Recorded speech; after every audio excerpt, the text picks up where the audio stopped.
Так, привет. Меня теперь видно, да? Так, ну в первую очередь хотел бы извиниться за то, что так получилось. Я немного в часовых поясах совсем запутался.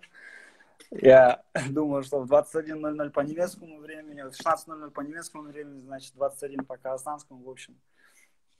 Такое я... Да. Я вообще был даже не в Вюрцбурге, я был за городом, но успел присоединиться. В любом... Да, пожалуйста. Как бы. Я тоже участник Веритаса, поэтому если вдруг сейчас люди наберутся, расскажу, что да как. Сейчас я подключусь. Да, можно подождать. Так, много знакомых лиц уже в группе появляется потихоньку. По-моему, даже и среди моих.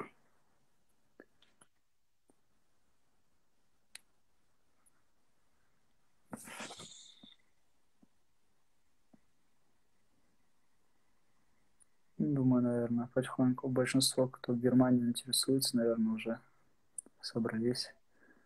Давайте начнем еще, потом Да, потихоньку буду еще раз рассказывать.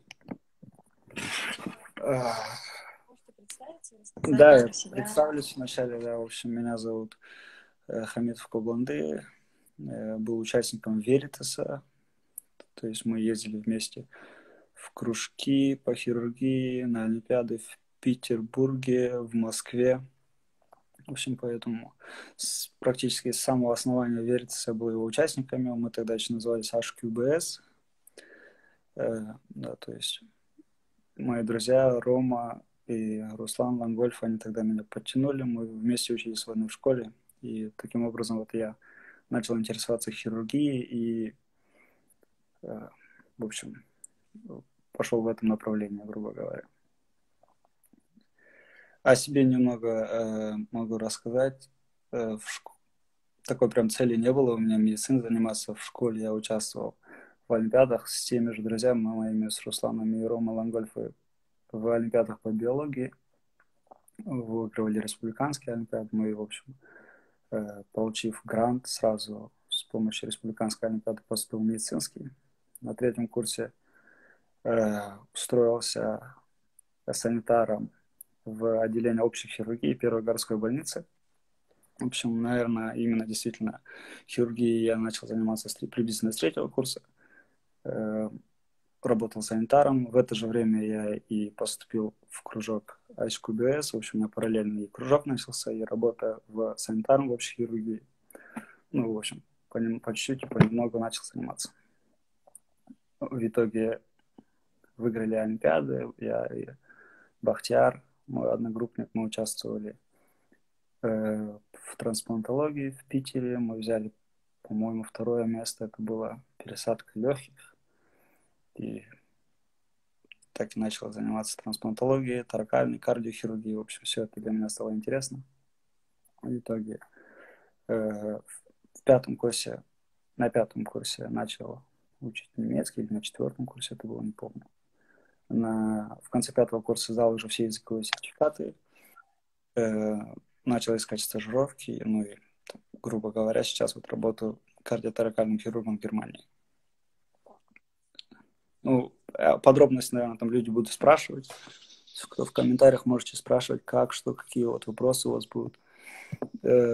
Сразу хотел бы сказать участникам Веритаса, я очень благодарен нашему кружку за возможности, которые в свое время Веритас мне предоставил за Олимпиады. То есть это была такая очень большая мотивация, конкуренция за счет вот таких вот мотивационных моментов, мотивированного окружения, наверное, мы и добиваемся таких результатов.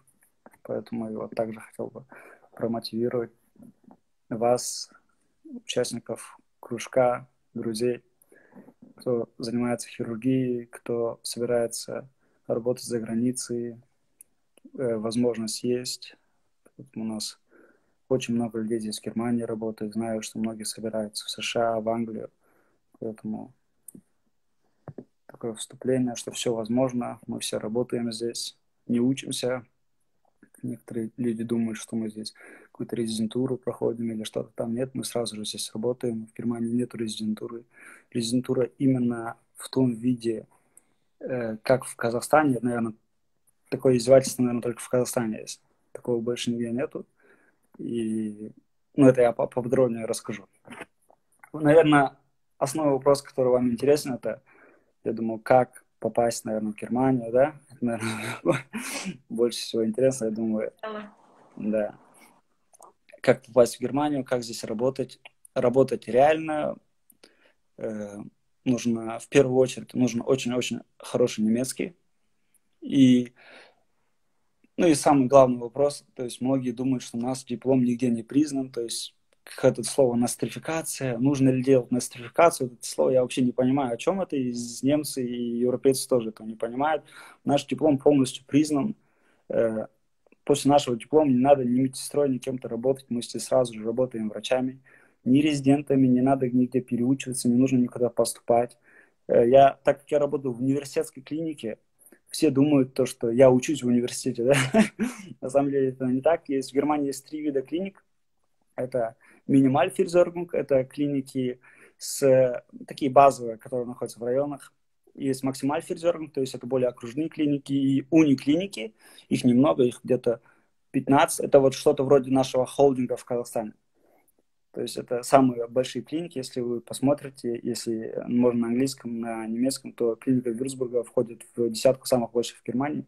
Поэтому она университетская клиника только потому, что мы занимаемся помимо клиники еще и наукой. То есть никакой учебы здесь нет, это полная работа. То есть мы полностью оперируем. Учиться мы не учимся, мы по контракту полностью работаем хирургом.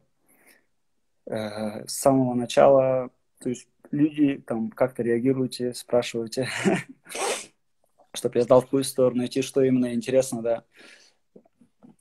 Чтобы работать в Германии, первое требование – это законченная интернатура, это обязательно. То есть интернатура в любом случае должна быть. Резидентура не обязательно, она не считается. Не то, что не обязательно, она даже не нужна, потому что ее не засчитывают. То есть и засчитают или 10-летний стаж, или вообще ничего. То есть, грубо говоря, нужно просто делать интернатуру и все, особенно для нас, студентов. Больше ничего не нужно. Во время интернатуры я бы уже советовал, если вы хотите в Германии работать, в будущем в Европе, учить язык. Нет ничего важнее языка. То есть медицину здесь в любом случае придется переучивать. Стандарты другие. Стандарты совсем все по-другому. Совсем другая клиника. Поэтому в первую очередь нужен очень-очень-очень хороший немецкий язык. То есть здесь, наверное, большинство знакомы с IELTS, то есть система pre-intermediate, upper intermediate, то есть нужен минимум upper intermediate или advanced. На немецком это будет B2 или C1 уровень. То есть его можно уже во время интернатуры спокойно сделать. То есть я его сдал, по-моему, в конце 5-го курса. Во время интернатуры уже больше упор был на медицинский немецкий. После сдачи языкового сертификата и наличия диплома интернатуры нужно подавать на стажировки. То есть нужно рассылаться в клинике, вы отправляете заявление в клинике на так называемую хоспитацию. Хоспитация – это стажировка. Как только вы отправляете стажировку, чаще всего вы очень быстро получите положительные ответы. Да, так оно и есть, люди не верят, но в Германии очень большая нехватка врачей. В частности, так как речь идет о нашем кружке Veritas, очень-очень большая нехватка, в первую очередь, хирургов. То есть получить место хирургом в Германии это несложно, чтобы вы понимали. То есть даже в таких больших клиниках, как униклиника, где я работаю, даже в униклинике вы можете спокойно места найти, и в особенности в больших хирургиях. То есть в Казахстане, если там кардио или нейрохирургия, это то, куда реально нужно попасть, да. В Германии немцы сами такие большие хирурги, как кардио и нейрохирургии, они не любят, потому что это сложнейшие такие большие хирургии, очень сложные, с большим количеством дежурств, интенсивом, и поэтому даже в такие хирургии, как кардио или нейро, в Германии несложно попасть. То есть нужно хороший уровень немецкий, базовые хирургические навыки, мотивация, То есть нужно себя показать во время стажировки. И даже в таких больших клиниках, как униклиники, и в больших хирургиях, кардио- или нейрохирургия, места можно получить. То есть если у вас, например, если у вас в Казахстане не получилось устроиться в кардио- или нейрохирургию, то я считаю, что возможности сделать это в Германии будет намного больше. И оплачиваться это будет в разы больше. Ну, об этом я еще расскажу, о зарплате. То есть о зарплате я по-любому расскажу, потому что это мотивация тоже должна быть, да. То есть на одном вдохновении тоже в хирургии много не выдержать. В общем, закончили вы интернатуру, получили С1, подали на стажировки, получили приглашение. Стажировка может по-разному длиться от 1-2 дней до месяца. То есть обычно 1-2 дня хватает работодателю, чтобы понять, возьмет он вас на работу или нет. На месяц-два вы уже можете сами попроситься, например, если вы хотите улучшить свой немецкий, знаете, что работодатель в будущем после экзаменов вас возьмет на работу, вы можете сами там месяц-два еще у него стажироваться, то есть без проблем он в любом случае вас возьмет, будет брать на операцию, то есть каким-то определенным моментом он уже вас обучит. Но я этого не делал, потому что у меня уже экзамен подошел. Прошли вы стажировки, от клиники нужно получить такой документ, называется ЦУЗАГа. То есть это соглашение на прием на работу. То есть вы получили ЦУЗАГа, отправляете вот этот ЦУЗАГа, ваш диплом интернатуры, переведенный на немецкий, и языковой сертификат во врачебную камеру здесь, в Германии. И после этого врачебная камера вам выдает дату на первый экзамен, называется ФШП, Fachsprachprüfung. Может быть, слышали, кто здесь интересуется. Это экзамен медицинского немецкого. То есть не медицина, а именно медицинского немецкого. То есть состоит экзамен из 3 частей. Нужно в первой части в течение 20 минут собрать на немецком анамнез у пациентов. То есть пациент может любой, травматологический, гастроэнтерологический, то есть из любой специальности быть. Собираете анамнез. Во второй части вам нужно написать Arztbrief. То есть дословно это переводится как врачебное письмо, а в Германии имеется в виду это у нас-то, как же это называлось, сейчас скажу. История болезни, история болезни. Да, то есть историю болезни нужно написать. И третья часть это, то есть главврач, якобы главврач, на самом деле, это или лингвист, или врач, может быть, он у вас будет спрашивать вопросы по пациенту. То есть в третьей части нужно рассказать, например, он вас спрашивает, как вы бы объяснили пациенту, что у него уролитиаз? Как вы бы объяснили пациенту, что он должен цистоскопию, например, получить? Или как объяснить пациенту, что у него инфаркт, какие сосуды были задеты и как он коронарографию. То есть, грубо говоря, в третьей части нужно пациенту на простом языке объяснить о клинических исследованиях, то есть что было у пациента, то есть так как у нас в Казахстане после дежурств идет опрос у старших врачей, то есть приблизительно третья часть это составляет экзамен сложный, то есть именно, то есть все, что до этого было, стажировка, языковой сертификат, то есть это без проблем. То есть здесь стресса никакого нету. Самый стресс для меня и для моих всех друзей, кто сейчас здесь работает, наверное, я считаю, был этот экзамен ФШП, потому что для этого экзамена придется ехать в Германию. То есть этот экзамен сдать можно только в Германии. Этот экзамен, если завалить, то следующий может только через полгода прийти. То есть без этого экзамена вообще ничего нельзя делать. То есть ты только стажер, ты не зарабатываешь, у тебя никакого нет права на продление вида на жительство. То есть, грубо говоря, между работой в Германии и всем остальным только этот экзамен стоит. То есть если вы сдали этот экзамен, все, сразу же после этого экзамена в течение месяца вы получаете временное разрешение на работу. То есть вы уже можете работать врачом в Германии, но в скобках там пишется, что под руководством другого врача. На самом деле немцы уже привыкли к этому Бюро-Сервавнису, то есть это называется временное разрешение на работу. Вы можете с ним спокойно работать, то есть никаких ограничений не будет, вы также будете жить, также будете получать хорошую зарплату, то есть не будет разницы между немецким врачом и вами с временным разрешением в плане зарплаты. Единственная разница будет, что стаж не будет у вас засчитываться. То есть стаж не будет засчитываться. Это очень важно, почему я расскажу еще раз. Получили вы Bureau's Allowance, вы можете работать. Bureau's Allowance, временное разрешение на работу выдается на 2 года. То есть вы 2 года можете без стресса работать, вам будет платить зарплату, вы можете работать в любой специальности. Еще я хотел подчеркнуть, кстати, забыл сказать. Допустим, я не знаю, как сейчас в Казахстане, по-моему, интернатура сейчас не специализирована. Да, интернатура, например, по хирургии, терапии или гинекологии сейчас нету.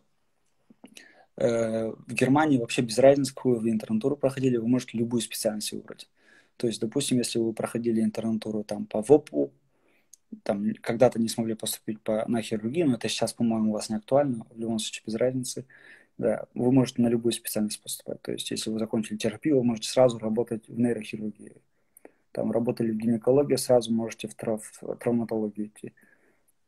То есть, в этом плане в Германии все очень гибко. Или, например, если вы отработали в Германии 5 лет в кардиохирургии, вы можете там после этого резко уйти в психиатрию. То есть, вообще в этом плане проблем нету. Германия в этом плане одна, наверное, такая очень гибкая страна по возможности смены специальности. Так, про это я рассказал. То есть, что там вам еще очень важно, нужно знать. Bureau's Allowance. В общем, вы получили Bureau's Allowance на разрешение работы на 2 года. В течение этих 2 лет нужно сдать очень большой экзамен, называется Kenntnisprüfung. Это экзамен апробацион, это что-то вроде аналога USMLE или PLABA, но сдается в один день, одним этапом, то есть весь день экзамен длится. Экзамен на самом деле очень сложно, но при хорошей подготовке, то есть из всех наших знакомых, из всех моих одногруппников, то есть я не один, кто здесь работаю, мы все сдали с первого раза этот экзамен. Ну, это на самом деле была, конечно, серьезная подготовка. Ну и очень важно, что в этом плане Германия очень правильно сделала. Например, в Англии без пабов вообще нельзя работать. Или в Америке. То есть ты не видишь немецкую клинику. В Германии они уже после медицинского экзамена дают право вработаться. То есть дают временное разрешение. То есть в течение этих там, года или полтора, да, пока ты работаешь, ты уже понимаешь немецкую медицину, ты ее начинаешь уже видеть изнутри, ты работаешь в ней, и, конечно, тебе уже проще сдать экзамен. То есть и язык в этом за год намного лучше будет уже. И поэтому этот экзамен Kenntnisprüfung сдать намного проще. Об этом экзамене я тоже должен рассказать. Как я уже сказал, в один этап с утра до вечера этот экзамен длится. На первом этапе вам выдается пациент. Раньше давали пациента, сейчас из-за ковида дается акт пациента, то есть Arztbrief или по нашему истории болезни. То есть мы ее полностью изучаем. Раньше было сложнее, сейчас в этом плане за счет ковида можно немного профитировать, потому что раньше нужно было аускультацию делать, полностью настоящих больных полностью изучать, что там по внешнему признаку у него может быть. Сейчас сразу дается просто акт с физикальными осмотрами, с лабораторными данными, со снимками. В общем, все это нужно изучать, ставить диагноз. То есть первый этап длится около 2-3 часов. Потом следующий этап, это около 2-3 часов идет. Сейчас я уже сам забыл, что там было. Я этот экзамен сдавал год назад. Так. Ужас, уже забыл. Во второй части идет уже... Что же там было? Представьте, не могу вспомнить уже. Так. Мы сдали пациента. Изучили. Во второй части, вспомнил. Во второй части нужно историю болезни написать. То есть это уже не та история болезни, которая во время ФШП, то есть где нужно просто грамотно его написать. То есть медицински она может быть неправильно. То есть там, во время ФШП вы можете неправильный диагноз поставить, но если вы грамотно на немецком выразились, ничего страшного, они вас все равно приведут к правильному диагнозу. Конечно, на Kenntnisprüfung это уже должен быть полностью правильный диагноз. Вы должны полностью план лечения составить, то есть всех медикаментов с дозировками. И нужно понимать, что по этим уже рисункам, рентген, КТ-снимкам вас будут опрашивать по этим медикаментам групповым. То есть все это нужно сделать во второй части. И в третьей части самая большая часть, самая стрессовая, это 3 врача, хирург, терапевт, как правило, и третий предмет на выбор, они вот полностью вас по очереди опрашивают. То есть в моем случае это общий хирург был. То есть мне в этом плане повезло. потому что я всегда хотел стать общим хирургом, то есть я всегда хотел заниматься животом, то есть висцеральная хирургия, гепатобилиарная. Я сам работал 2,5 года санитаром гепатобилиарной хирургии и общей хирургии. 2 года проходил интернатуру по висцеральной хирургии. То есть, и, грубо говоря, меня судьба привела в кардиохирургию здесь. То есть такой прям цели не было у меня кардиохирургией всегда заниматься, как и верить, я тоже кардиохирургия для меня это было что-то там, кто-то этим занимается, и все. Такой цели не было, да. Всегда хотел быть общим хирургом, поэтому проблем у меня с этой частью вообще не было. То есть я это все рассказал, они там удивились, что я там даже анастомоз знаю, то есть стомы как выводить, то есть мы это все делали, мы это тренировались, я это видел. Очень много операций, поэтому опыт в животе был, проблем не было. Во второй части мне тоже повезло, терапевт попался, кардиолог. Я уже к этому времени год кардиохирургом работал, то есть вообще никаких проблем не было. И на третью часть мне попался нуклеарный врач, по-нашему это врач-радиолог, врач-ядерный врач, я не знаю, в Казани такой есть или нет, они занимаются ПЭТ-КТ, сцинтиграфиями, щитовидками. В этом плане мне тоже повезло, так как я параллельно занимаюсь торакальной хирургией, мы занимаемся практически всеми онкологиями грудной клетки, здесь тоже никаких проблем не было, в общем, я знал, что этот экзамен я сдал, поэтому и все мои друзья, кто мои одногруппники, кто здесь отработал также по вирусологии, мы все сдали с первого раза. То есть ФШП, первый экзамен медицинского немецкого, казалось бы, да, он не должен быть таким сложным, не все сдали на самом деле. То есть кто-то там, были люди, которые завалили его, им пришлось ехать в Казахстан. То есть какое-то время пробыли они в Казахстане, снова вернулись и потом досдавали этот экзамен. А именно второй экзамен, казалось бы, самый такой большой экзамен действительно медицинского, его все с первого раза сдали, вообще без проблем. То есть вы, наверное, этих людей даже все уже знаете. Никаких проблем не было. И сейчас мы получили такой документ, называется апробацион. Я этот экзамен сдал год назад. Апробацион – это экзамен разрешения, неограниченное разрешение работы врачом в Германии и через 3 года по всей Европе. То есть на 3 года она действует на Германию, и через 3 года она действует по всей Европе. Ну, то есть нужно знать местный язык, конечно. Насчет языка, то есть практически все у нас так или иначе знают английский язык. И сейчас спрашивают, можно ли как-то кем-то работать в Германии с английским языком. Нет, возможности никакой нету. Немцы очень щепетильно к своему языку относятся, и поэтому здесь практически нулевая возможность в какой-либо медицинской специальности работать с английским языком. То есть если хотите работать в Германии, получать достойную зарплату, работать в хороших условиях, то учите немецкий. То есть То, чтобы выучить немецкий.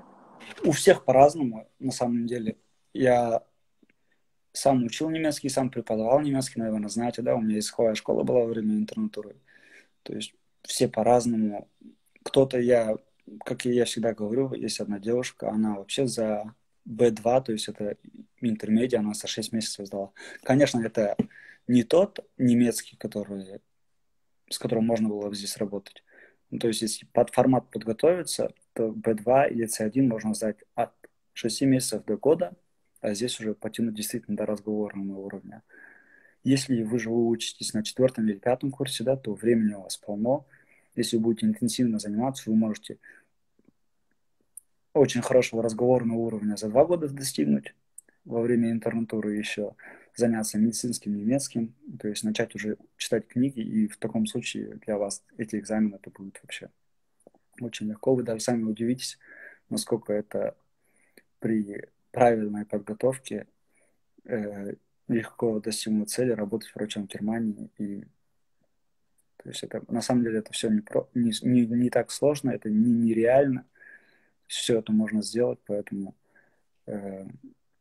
я вот также хотел вот в этом верить, когда вы мне предложили, думаю, да, надо тоже людям рассказать. Люди, наверное, уже и знают все. Я думаю, все знают, что много наших сверстниц в Германии работают. Это уже не секрет, уже все, мне кажется, все этапы, которые я вам рассказал, вы, наверное, уже сами все знаете. То есть это уже не секрет, есть группа наших врачей в Германии в Телеграме, уже 1000 раз там уже все это обговорилось. И все уже понимают, что работать в Германии в начальных этапах это намного выгоднее и менее стрессово, чем, например, сразу ехать в Англию или в Америку. Почему? То есть я всегда хотел рассказать. В первую очередь это экзамены, то есть Kenntnisprüfung. Мы его сдаем после года работы врачом в Германии. То есть это уже, то есть если бы, например, Америка дала возможность сдавать UCML после того, как ты бы там немного поработал, было бы намного проще. И то же самое в Британии. В Германии в этом плане они очень так классно все это продумали. То есть в это время можно язык потянуть и в немецкую медицину окунуться. И поэтому Kenntnisprüfung сдается менее стрессово. Во вторую очередь это зарплата. На самом деле зарплата начинающего врача намного выше, чем зарплата начинающего врача в Америке или Британии. Во-вторых, Америка и Британия намного дороже, чем Германия. То есть Германия, да, она сама не дешевая страна, но с такой зарплатой, как в Англии или в США, я не знаю, ну, как бы, мне кажется, туго пришлось бы. В Германии это очень-очень хорошая зарплата, особенно если это в униклиниках. То есть, чтобы вы понимали, врач, который год здесь проработал, он может себе спокойно позволить там дом, машину или обеспечить семью, это вообще не проблема. То есть зарплата по тарифной сетке с дежурством, ну, около 4000 евро будет всегда. То есть такой зарплаты чистыми, это то есть на карман, такой зарплаты никогда не будет в Британии или в США. То есть это вы должны понимать. Но плюс еще в Германии в том, что эта зарплата будет всегда расти, но это так же, как и в Англии и в США, она будет каждый год расти, то есть есть такая система штуфа, 6 штуф, то есть 6 шагов. В течение 6 лет мы работаем врачами-ассистентами.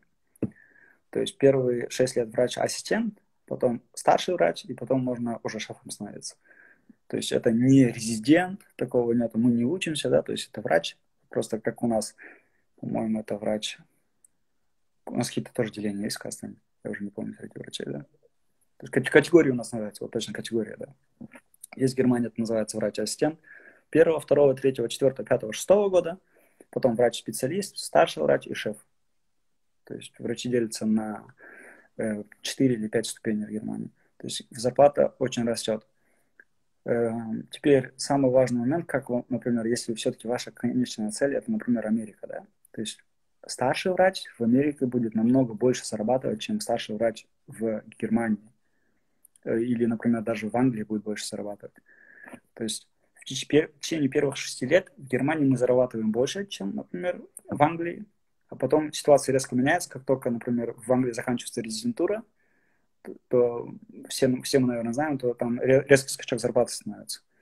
То есть старший врач в Англии уже больше зарабатывает. И как немцы делают, и как, например, если ваша все-таки конечная цель это Лондон, можно здесь закончить первые 6 лет, стать врачом-специалистом, и врач-специалист полностью признается в Англии.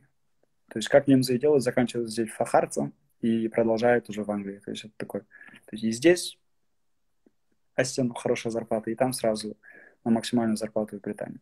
То есть люди также делают. У меня многие такие знакомые. Или можно в Швейцарию. В Швейцарии вообще даже можно не переживать, потому что тот же язык, то есть на немецком 6 лет проработал, также уехал в Швейцарию. То есть там в Швейцарии зарплата будет даже больше, чем в Англии или в Америке. Там врачи очень хорошо зарабатывают. То есть я не просто так о зарплате говорю. То есть вы сейчас хотите там стать хирургами, да, там кардио или нейрохирург, по-любому все. Я не знаю, когда я учился на третьем-четвертом курсе, половина хотели стать кардиохирургом, половина нейрохирургом. То есть я думаю, наверное, ситуация не поменялась. На самом деле работа кардиохирургом это один большой стресс. То есть люди, даже кто в этой группе, там пару человек уже видели, вы знаете, каково это здесь работать. Это очень тяжелая работа. Про кардиохирургию я тоже должен рассказать. Кардиохирургия в Германии. Чтобы вы понимали, я никогда в жизни кардиохирургией не интересовался. То есть она мне не интересовалась, как я уже сказал, я всегда хотел быть общим хирургом, заниматься животом. Через 2 месяца работы в кардиохирургии меня из больницы одного оставили. То есть через 2 месяца работы ты уже один дежуришь полностью. Конечно, если операция начинается, если кто-то экстренно поступает, тогда ты вызываешь старшего врача, он с дома приезжает. Но весь этот интенсив, вся реанимация, всю ночь ты ведешь один. То есть, грубо говоря, на ходу учишься, но это это работает. То есть вначале это был какой-то вообще нереальный стресс, я этого не понимал, как так можно. Но в итоге, оказывается, учишься, и сейчас, например, ночью дежурить, это вообще не проблема. То есть в этом плане это работает. Вот разница между резидентурой и работой здесь, в Германии, в том, что во время резидентуры ты, в принципе, никакой ответственности не несешь юридической. То есть ты не работаешь, ты просто учишься. По сути, к отделению ты юридически никакого отношения не имеешь. В Германии ты официальный врач, ты дежурный врач. Для пациентов они вообще не понимают, ты ассистент или старший врач. Им без разницы. У нас в бирке просто стоит врач. Мы делимся только между собой.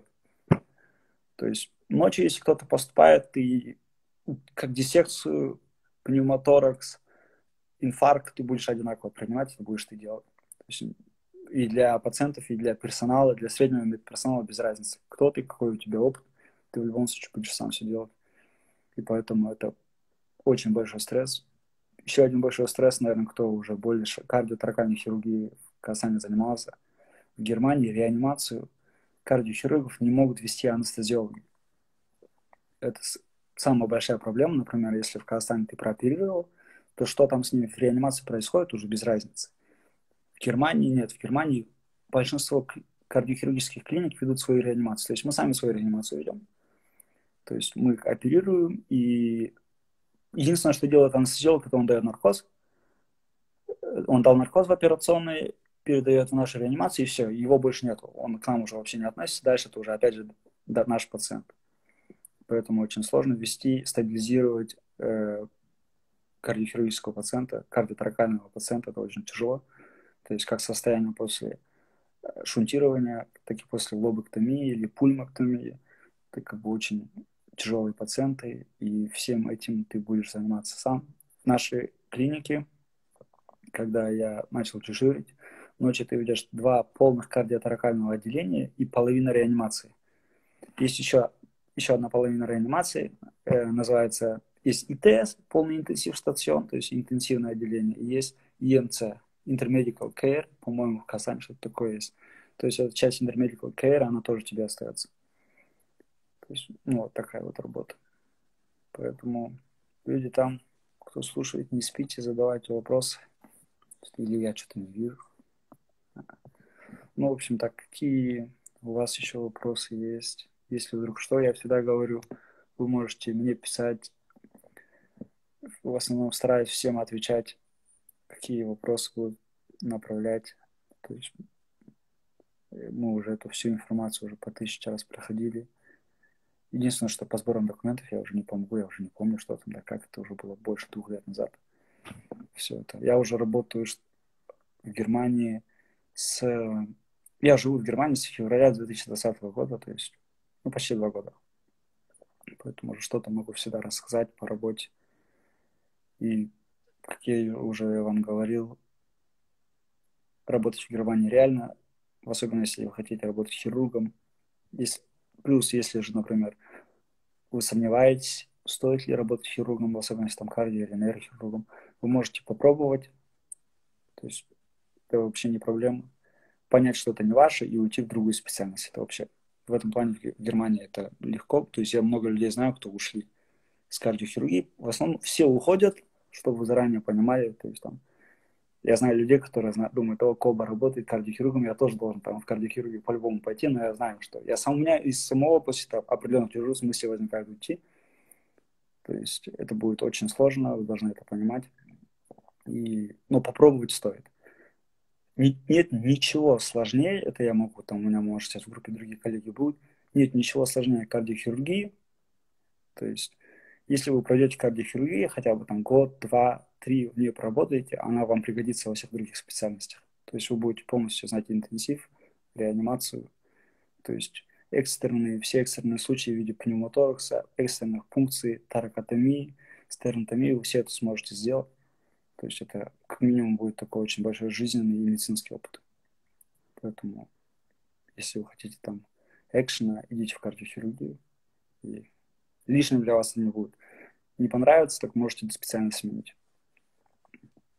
Поэтому все, кто после этой кардиохирургии выходили, я знаю, много моих друзей, кто ушли в анестезиологию после этого. То есть с опытом реанимации в анестезиологии люди только профитируют, они потом очень хорошо ведут анестезиологические отделения, терапевтически можно в кардиологию пойти. По кардиологии я тоже хотел сказать, думаю, я не знаю, насколько вы этим интересуетесь вообще, кардиохирургией или нет, но я должен упомянуть. В Германии нет интервенционных хирургов, то есть если вы интересуетесь кардиологией, готовьтесь к тому, что вы будете заниматься стентами. То есть в Германии, как у нас мы говорим, интервенционные хирурги – это кардиологи. То есть если вы хотите быть кардиологом, вы будете заниматься коронарограммами, вы будете заниматься стентированием коронарных сосудов. То есть в Германии это делают не хирурги, это делают кардиологи. Поэтому кардиология в Германии – это очень крутая специальность. Они также проводят такие операции, как ТАВИ. Это имплантация через сосудистая, я не знаю, как это правильно на русский перевести, через сосудистая имплантация аортального клапана. В Казахстане только-только, по-моему, начинают это вводить. Я своих друзей из клиник спрашивал. То есть мы аортальный клапан уже устанавливаем не через операцию, а через определенный сосуд. Например, через бедренный можно идти и аортальный клапан установить. Есть ЛВАД-система. В Казахстане тоже ее ПЯ уже проводит. Это установка искусственного сердца. Это временный, как бриджинг перед трансплантацией. То есть это насос на левый желудочек. То есть это очень крутая операция. Мы ее проводим практически каждую неделю. То есть я, когда вы, наверное, спрашивали, я сказал, что что мы делаем. Это вот ЛВАДы, клапана, полностью все операции на легких, на тимусе. В нашей клинике мы все оперируем. Может быть, кто-то из этой группы или из Веритаса в итоге придет в нашу клинику. Все всегда возможно. Кстати, я еще хотел сказать, в нашей клинике работают 2 казаха. То есть я работаю. И работает еще Берег. Он закончил Карагандинский университет. То есть мы вместе с ним работали. У него побольше опыта, чем у меня. Он учился на резидентуре в кардиохирургии. Здесь поработал до нашей клиники. Еще 3 года в кардиохирургии здесь, в Германии. Сейчас вот в течение полугода уже работает в нашей клинике. Поэтому у нас уже 2 казахов. 1 с Азербайджана. Девушка устраивается с Украины. И 2 с Узбекистана. То есть у нас, наверное, где-то четверть нашей клиники это СНГ. То есть кардиохирургия в Германии это интернационально. То есть многие у меня спрашивают, как относятся к врачам Ауслендер, как же это, не из Германии, в общем, да? Как относятся к врачам не из Германии в Германии? Вообще никаких проблем нету. То есть им вообще, в принципе, без разницы, кто ты и откуда ты. Если ты хороший врач, то никаких проблем нет. Я никогда еще не встречался с каким-то там национализмом со стороны немцев. Наоборот, очень культурные люди. И жить здесь, в Германии, это одно удовольствие. В общем, это такое тоже мотивация. Очень спокойная страна, тихая. Сами немцы очень культурные, красивые города. То есть, так, классно здесь. В общем, рекомендую. Стоимость жизни в Германии? Ну, чтобы вы понимали, зарплаты врача хватит, чтобы жить комфортно здесь. То есть, если в среднем будет зарплата около, например, если без дежурств, начальному врачу около 3 500-4 тысячи, как я уже говорил, да, из них где-то, если прям большой дом хотите, около... Плюс еще большая разница есть между севером и югом Германии. Юг Германии самый дорогой, там, где я живу. Это Бавария, это самая дорогая из 16 земель земля, потому что Бавария это, во-первых, курортная земля, да, то есть здесь горы, Альпы, здесь граница со Швейцарией, Австрия, это самая дорогая земля, то есть, ну и зарплата здесь немного побольше, насколько я знаю. Здесь жилье будет достаточно дорого стоить, от 1000 до 1200 евро хорошая квартира, хороший дом будет стоить. Квартиры нет, обычно дом, да, где-то 1000-1200 евро будет стоить дом. В общем, на еду, в общем, уходит на человека, грубо говоря, 200-300 евро. То есть это на коммунальные услуги, на там машину, в общем, тудым-сюдым, 2000 евро будет точно уходить, это на жизнь, и где-то столько же будет оставаться там на свои расходы. Там 1500, кто как живет, в общем.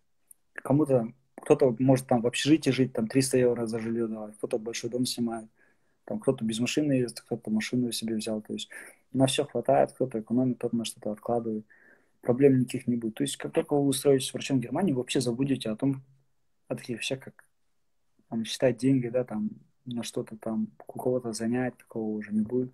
Я сам не из богатой семьи, и я могу сказать, что практически все, что у меня есть, я, наверное, вот, получил уже в Германии. То есть здесь никаких проблем. О финансах вы здесь не будете думать, здесь вы будете только думать о работе, об учебе, о том, как развиваться, и мотивирую. Можно отношение к врачам еще в Германии такое особенное. То есть в Германии, в Казани, если ты врач, то все сразу говорят: о, там, как же тебе там плохо живется, да, там, как вы там бедны, туда-сюда. В Германии, если люди знают, то есть если твой район знает, что ты врач, то есть, например, область, где ты живешь, то к тебе особенное отношение. Врач в Германии это всегда на уровне выше социального всех. Очень такое особенное отношение к врачам. Если врач, все соседи знают, что ты врач, о, там, доктор, то есть очень уважительное отношение. В особенности, да, в особенности, если ты хирург, все равно все знают, что хирургия это самое такое тяжелое. Работаете? Кто-то... Что спрашивают, не могу понять. В месяц вы работаете? Сколько часов в месяц работаем мы очень... Это где-то здесь спрашивают, да, или... Я вообще не вижу, где мне посмотреть, кто у меня что спрашивает. Меняется. Момент мне нужен. Я вообще никого не вижу, что здесь сейчас. Ну, да, можно. Ну и вас я тоже очень-очень плохо слышу, я так скажу. Вы работаете, спрашивают. Сколько часов в месяц я работаю? Я могу сказать, сколько я в неделю работаю. То есть рабочий день в других специальностях начинается в 8 часов, в хирургии это всегда в 7. Тут рабочий день начинается, потому что в 8 часов мы должны уже быть в операционной. Угу. То есть в 7 часов начинается рабочий день, в 8 в операционной. И должно быть, на самом деле, что мы должны в 17:00 уже домой уходить. На самом деле это вообще не так. То есть ты можешь там до 19-20:00 на работе оставаться и даже до 22:00. Из плюсов то, что все это оплачивается. Раньше насчет дежурств, то есть, как я уже говорил, с 7 до около 18:00 в день это работа, если это не дежурство. Из плюсов в Германии в пятницу мы работаем только полдня. То есть, если у тебя нет дежурства, в пятницу рабочий день с 7 до часу. То есть, и, грубо говоря, полдня пятница, суббота, воскресенье, если нет дежурства, мы отдыхаем. Около 2 раз в среднем мы делаем выходные дежурства в месяц. То есть, это пятница, воскресенье. В кардиохирургии дежурство это суточные, то есть не 12-часовые, как в других специальностях, мы сутками дежурим. То есть сутки дежуришь, сутки отдыхаешь, сутки дежуришь. То есть где-то 2 раза мы в выходной выходим, и где-то 2-3 дежурства в будни мне попадается. В общем, где-то 5-6 дежурств. 5-6 суточных дежурств. И, как я уже с 7 до 10 работаем, я вам уже рассказал. Так. Имеет ли опыт работы значение при экзамене? Так я все-таки, честно говоря, вас вообще не слышу сейчас. А вы так слышите? Вот так слышу, да. Тут спрашивают, имеет ли опыт работы значение при сдаче экзамена или можно сразу после ординатуры сдавать? Опыт работы не имеет вообще никакого значения. То есть, как я уже сказал, опыт работы будет иметь значение, если у вас 10-летний опыт работы, если вы там год или 2 проработали, или вообще не работали, это без разницы. Угу. То есть в любом случае все с нуля начнется. Как дела обстоят с нейрохирургией? С нейрохирургией отлично. То есть, если вы хотите работать в нейрохирургии, вы место найдете. То есть, у меня друг, по-моему, он даже здесь, скорее всего, он проработал 1,5 года в нейрохирургии, в спинальной нейрохирургии. Ну, в общем, он понял, что это не его, и он ушел в детскую хирургию. Тоже такое сомнительное решение, то есть мы все над ним смеемся. То есть, грубо говоря, детская хирургия – это такой же стресс, как и нейрохирургия. Это может быть даже в какой-то степени больше. Но в итоге он с декабря будет работать в детской хирургии, то есть поменял специальность. Если хотите работать нейрохирургом, то место вы найдете. Угу. То есть спрашивают, нужна ли апостиль для справки о несудимости? Да, обязательно. А после практически на все документы нужны. Угу. То есть апостилизироваться должно все. Потом спрашивают по поводу анестезиологии и реаниматологии. Чтобы вы понимали, наверное, анестезиологи, реаниматологи, психиатрия и неврология – это первые специальности по востребованности. Я вам так скажу, место анестезиолога можно найти, находясь даже в Казахстане. То есть такой опыт тоже есть. То есть настолько требуются эти врачи, что можно собеседование онлайн пройти, даже не приходя в клинику, и они могут с УЗАГа соглашение о приеме на работе выслать в Казахстан. То есть я даже знаю такие примеры. На курс массы девчонки устроились на работу в Германию, находясь в Казахстане, и сюда приехали сразу на экзамен, и сейчас уже работают здесь. Это Балжан, тоже, кстати, участница Веритаса. Да, она вот работает анестезиологом здесь, и она работу получила уже находясь в Казахстане. То есть вообще никаких проблем нет. Она сразу приехала на ФШП и сдала здесь, и работает здесь анестезиолог. Получается, вы только что говорили, что реаниматологию вы берете сами в отделении. Получается, Да, но это только кардиохирургия такая. А так у них есть реаниматолог. Да, например, у общих хирургов реанимацию ведут анестезиологи. То есть иногда могут там общие хирурги просто там обход вести или там для ротации участвовать. У травматологов, у общих хирургов часто ведут реанимацию именно анестезиологи. А по поводу научной деятельности в Германии? Научная деятельность тоже очень важна. Я сам ею занимаюсь. Называется, есть 2 степени в Германии. Это промоцион и хабилитацион. То есть, почему я именно выбрал униклинику? Потому что в униклинике легче заняться. Ой, так, вас было не слышно. Легче. Сейчас слышно, да? Да, теперь слышно. В униклинике легче заняться научной деятельностью, потому что мы параллельно работаем еще с университетом. Научной деятельностью нужно заниматься.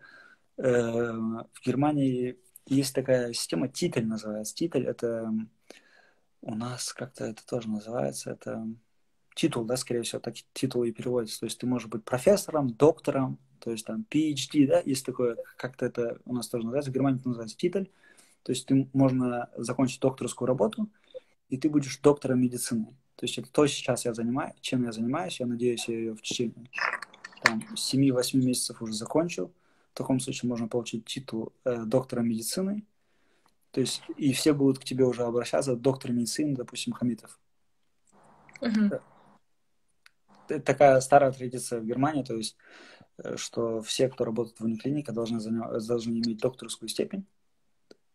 Практически все студенты, которые заканчивают медицинский университет в Германии, они через год-два уже становятся докторами медицины.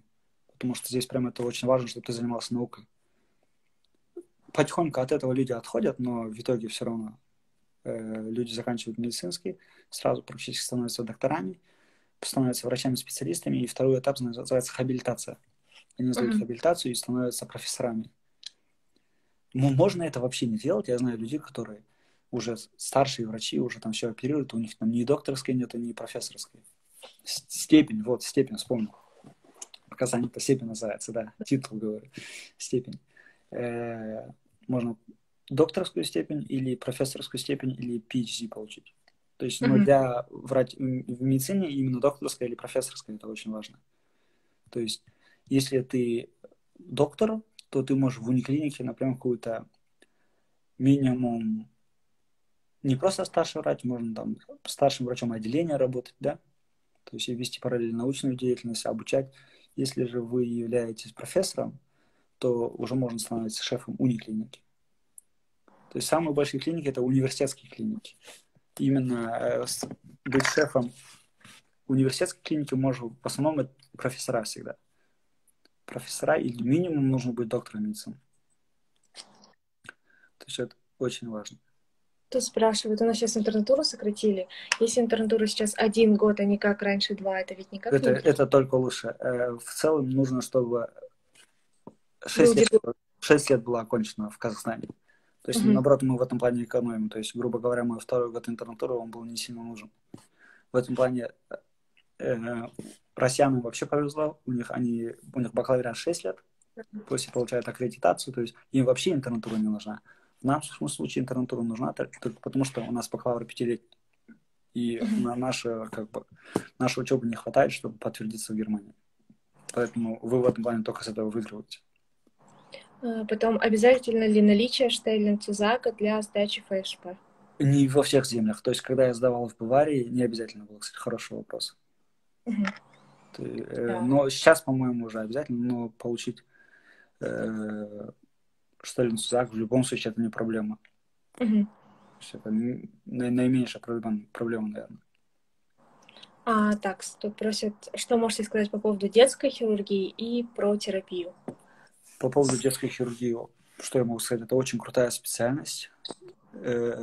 Сложнее, наверное, в детскую хирургию попасть, потому что немцы сами ее любят. То есть есть определенная специальность, которую немцы любят.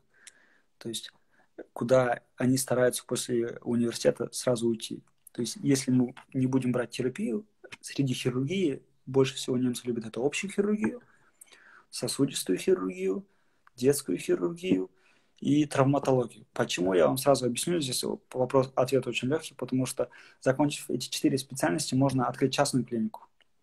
То есть поэтому, заканчивая эти специальности, они пытаются получить места в этих специальностях. В кардиохирургии какая частная клиника, да? То есть что это за клиника должна быть, чтобы обеспечить кардиохирургическую операцию? Поэтому, если ты кардиохирург, ты будешь всегда работать в огромных клиниках и не сможешь работать на себя. В общем, такая вот штука. А если вы закончили детскую хирургию, вы можете через 6 лет открыть частную клинику и там заниматься, например, маленькими операциями. Сосудистым хирургом они очень часто занимаются. Немцы очень много курят, они занимаются язвами голени, то есть варикоцелями, варикозами. То есть сосудистая хирургия очень такая в Германии любимая. Так, тут спрашивают про терапию, что можете рассказать? Про терапию тоже места хватает. В терапии есть несколько вариантов. Можно стать врачом просто терапевтом, можно стать врачом-кардиологом, пульмонологом, хаусарцем. Хаусарц, как бы сказать, это наши поликлиники, что-то типа такого. В Германии особенность такая, что поликлиник нету.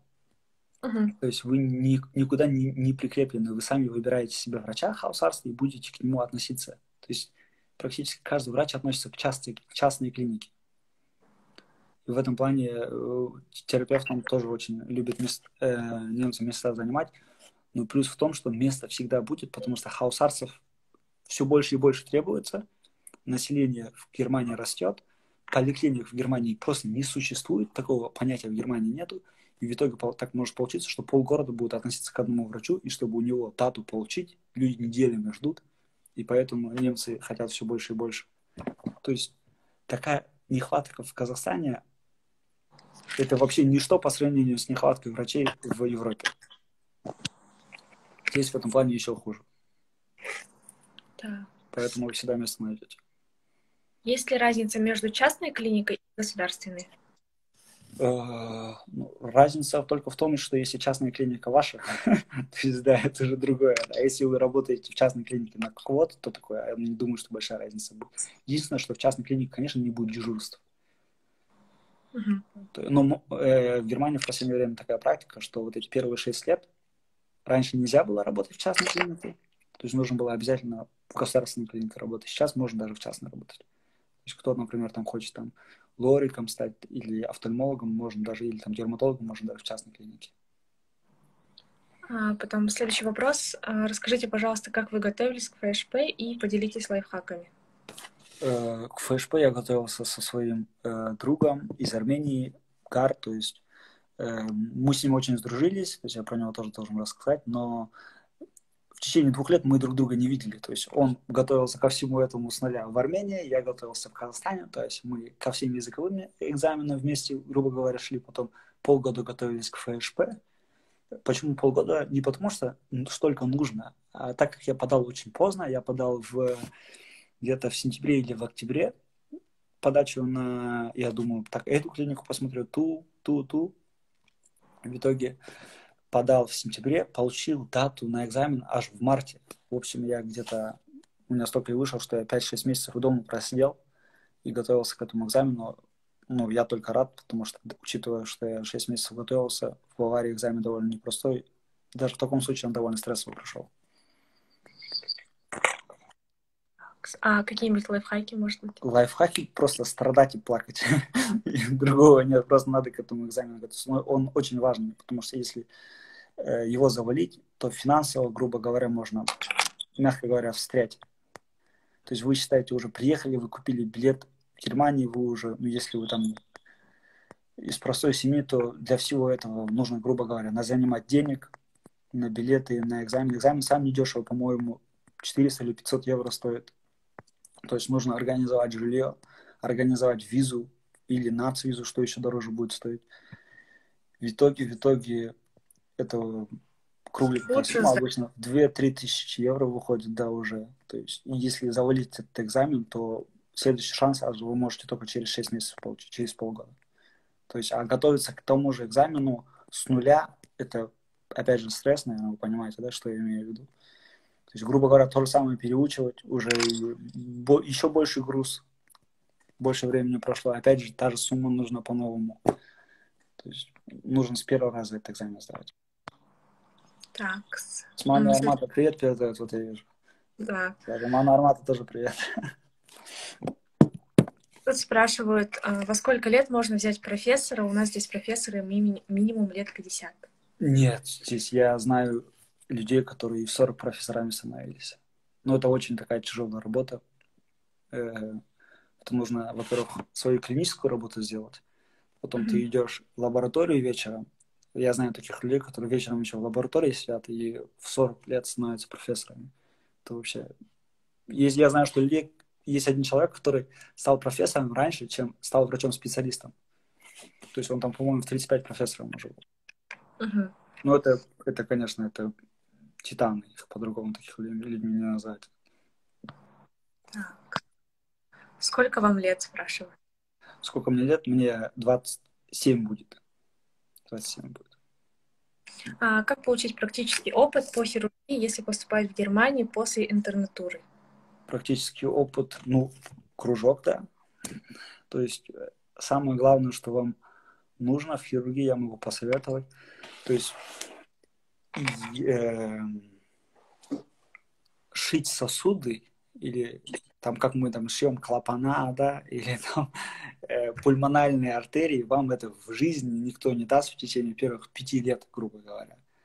То есть это не настолько важно для начала работы. Я не знаю, там, может быть, кто-то это и делает на начальных этапах своих работ. В Германии это 0 шансов. Просто никто не подпустит к такой операции. Будет очень круто, если вы будете уметь к этому времени закрывать раны, то есть как минимум закрывать кожу, подкожку, что еще? Хотя бы замываться правильно, если будете.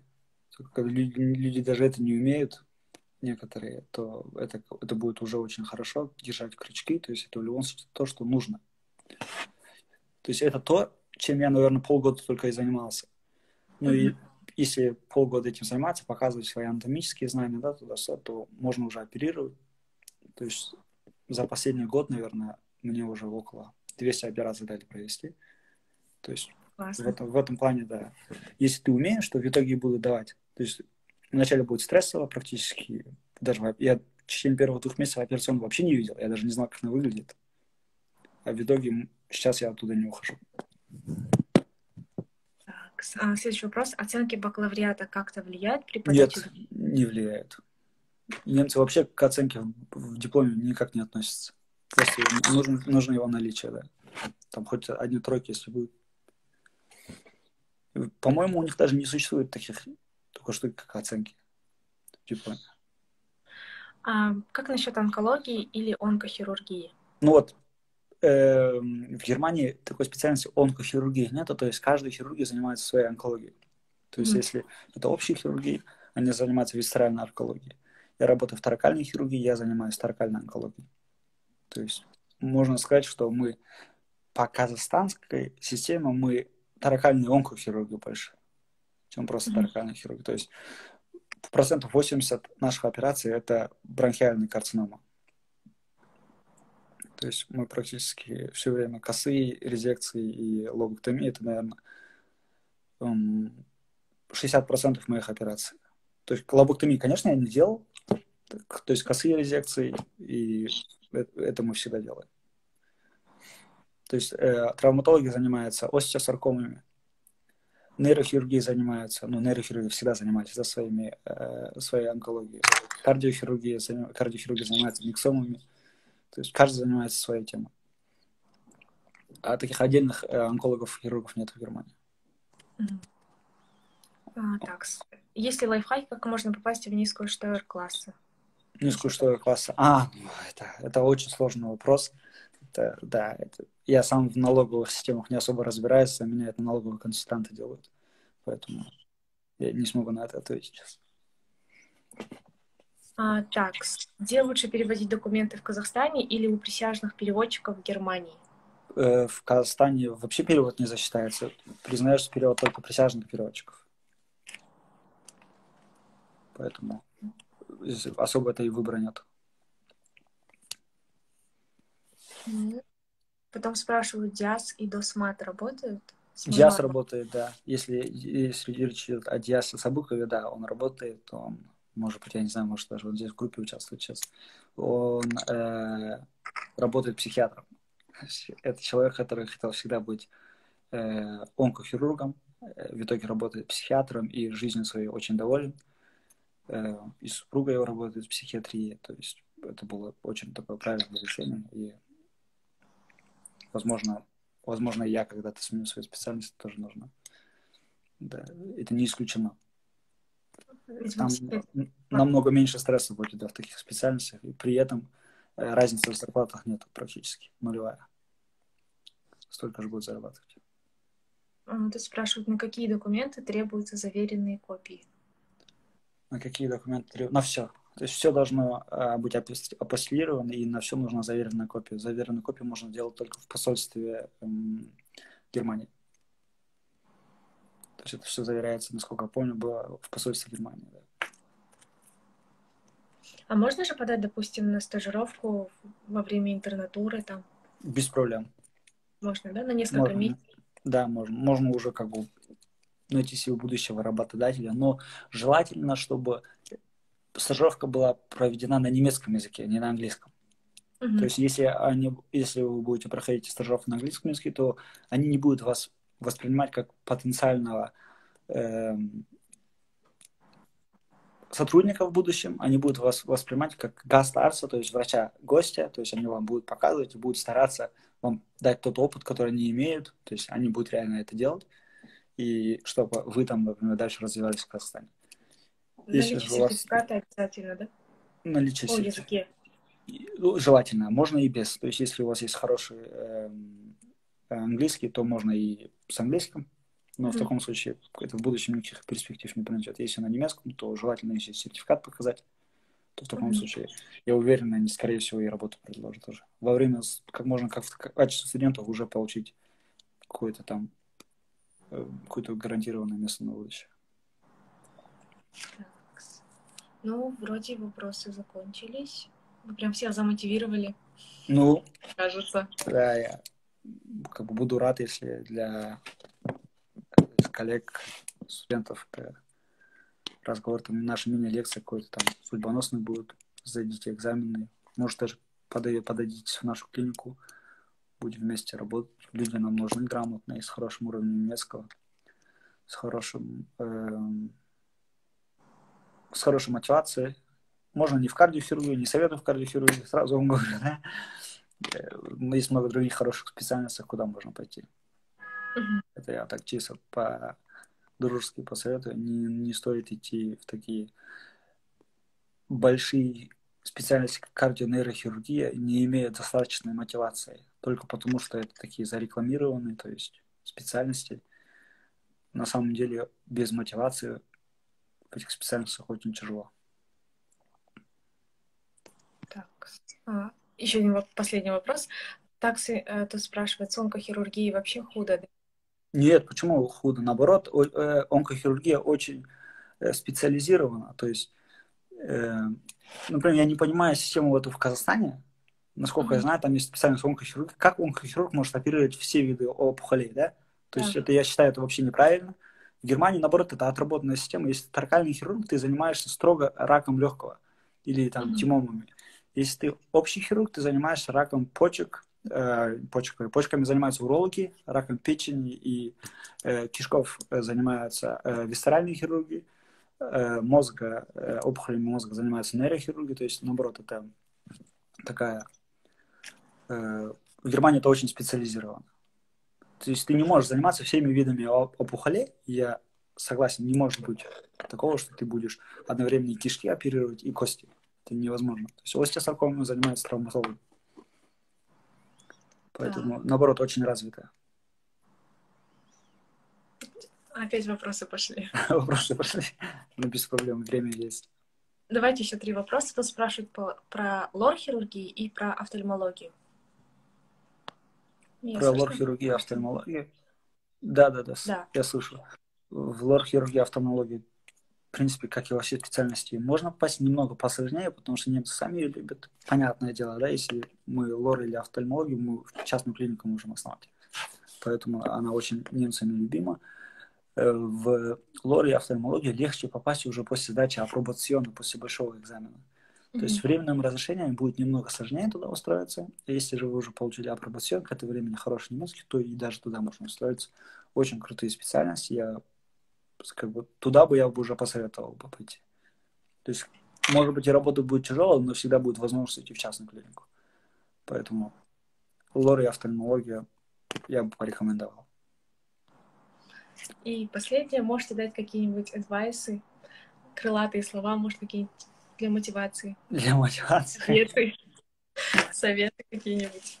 Я не знаю, я в этом плане такой человек, который считаю, что нужно, если хочешь какую-то цель найти, нужно просто плакать и пахать. То есть я другой мотивации я не вижу. То есть, и чтобы работать в Германии, нужно просто плакать.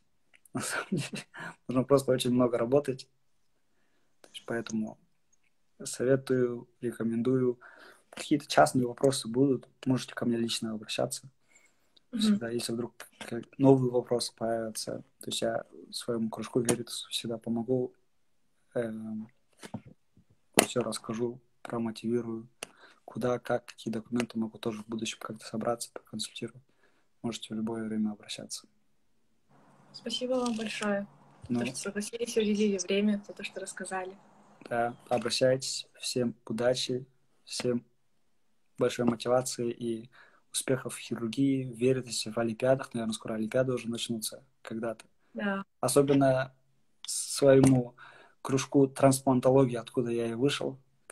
Мы, чтобы вы поняли, мы трансплантологи всегда очень скромно выступаем, но при этом призовые места.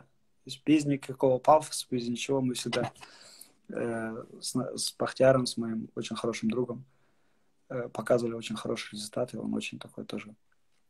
Трансплантолог также держит. Да. Очень хороший парень, очень умный. Может, он сдал тоже B2, может, когда-то тоже в Германию переведется.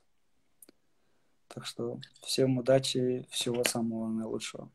Пока-пока. Спасибо. До свидания. Да.